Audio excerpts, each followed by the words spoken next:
Hey, welcome to Elementary Foundations. I'm going to show you how we use Google Meets. It's the program you're going to be using every day.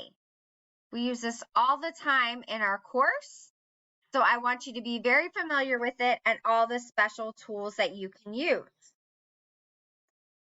Here we go. Are you ready? When you log into your course, it'll have Elementary Foundations and then the grade. Now, I have several different elementary foundation courses based on your grade, so make sure you're in the correct one. You're going to scroll down.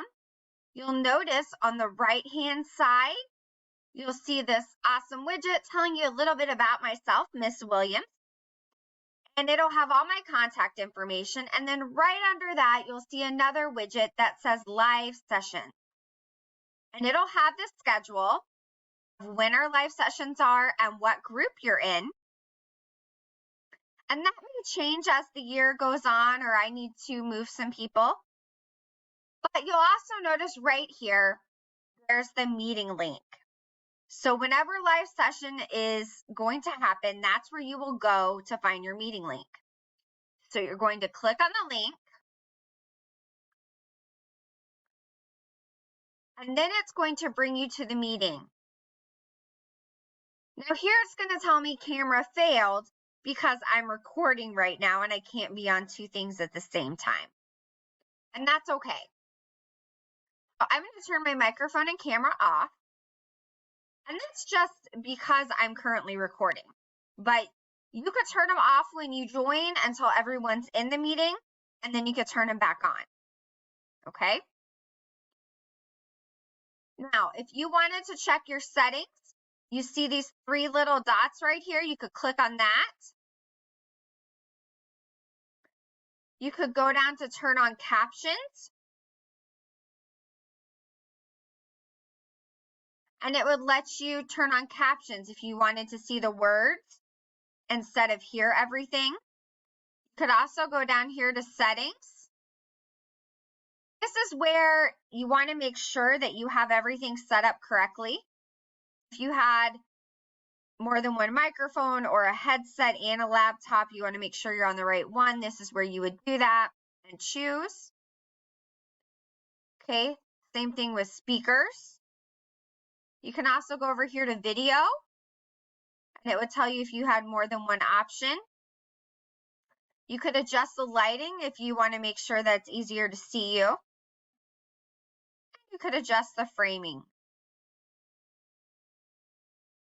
Okay. This is also where a lot of students like to kind of play with the backgrounds. You can go to Apply Visual Effects, and here's where you find all the backgrounds. But I want to caution you before you play with the backgrounds. It can cause it to run very, very, very, very slow.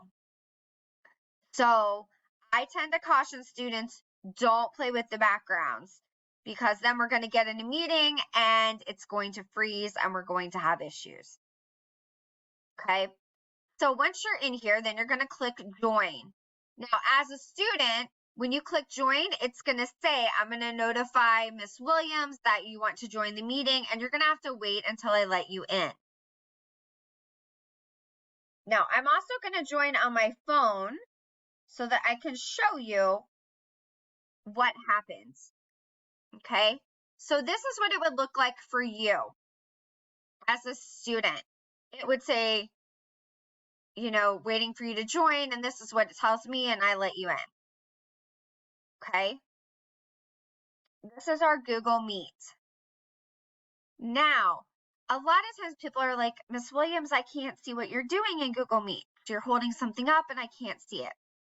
If you want to see someone's screen, there are several ways you can do that. One of the things is if you go over to someone's picture, if you see over here on the right, go over to my picture, and do you see this thumbtack right here? If I hit the thumbtack, now that person is the main screen on my Google Meet so I can see it. So For example, if we were doing fractions and I'm showing something right here and you want to see it so that you can answer questions, you would go over and you would pin my picture so that it would be bigger and you could see it. Okay? You can also click off the pin and it would take me off. Makes sense? There are also some other things that you can play with, and I'm going to show you, not to confuse you, but just so you know for later, and you can always refer back to this. There's a thing called a whiteboard. And sometimes we might use this. I don't use it as much because sometimes it causes some issues. Okay. But it looks like this. It comes up like a whiteboard.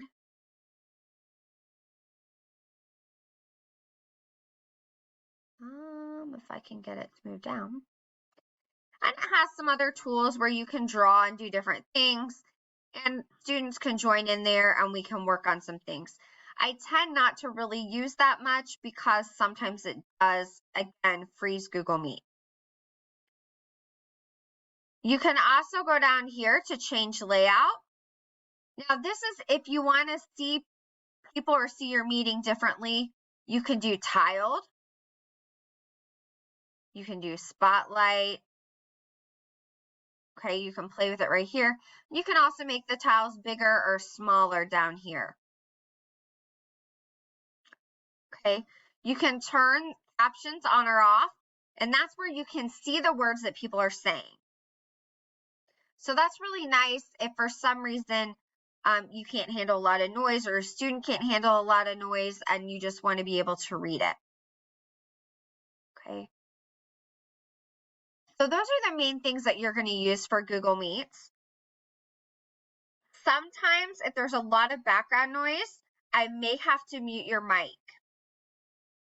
Don't be alarmed by that. It's just because there's a lot of feedback or background noise and it's bothering other students. So that's when I'll go in and I'll mute your mic. Also down here at the bottom, let's go over the buttons just so everyone knows what they are. There's microphone button where you can turn it on and off. Camera button, turn it on and off. And I really like you to have your camera on during Google Meet so I can tell that you're paying attention, you are with us, and I can tell when you're struggling.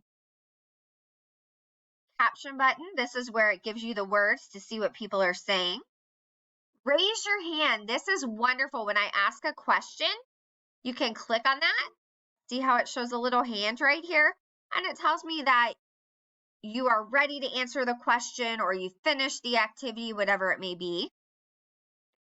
And this button right here will allow you to share your screen when I give you the option. I have to allow that to happen, so you may not always see that button. But if I ask you, will you share your screen with the class? That's what this is. You click there, and usually the best way to do it is just to do a window or your entire screen.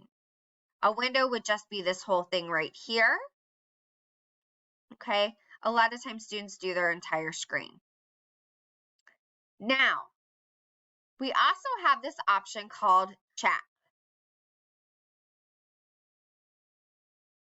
Chat pops up over here on the side. Now, you can only type in chat when I allow that. I have to give you that option. A lot of times I don't have chat open because I want you to be paying attention in class. If chat is open, then you can chat messages or type, what's going on. And that's where you would put that information in there. So I hope this has really helped you understand how Google Meets works. And when we are done at the end of the live session, I will tell you can go ahead and sign out, or I will go ahead and sign everybody out. It just depends. When you need to sign out, if I haven't signed everybody out, you're going to go down to this, looks like a telephone, and it says leave call, and you'll just click on that. And this is where I can sign everybody out if I want. And otherwise, you're just going to say just leave the call. Okay? I hope that helped everyone understand how to use Google Meet. and I look forward to seeing you in our live session.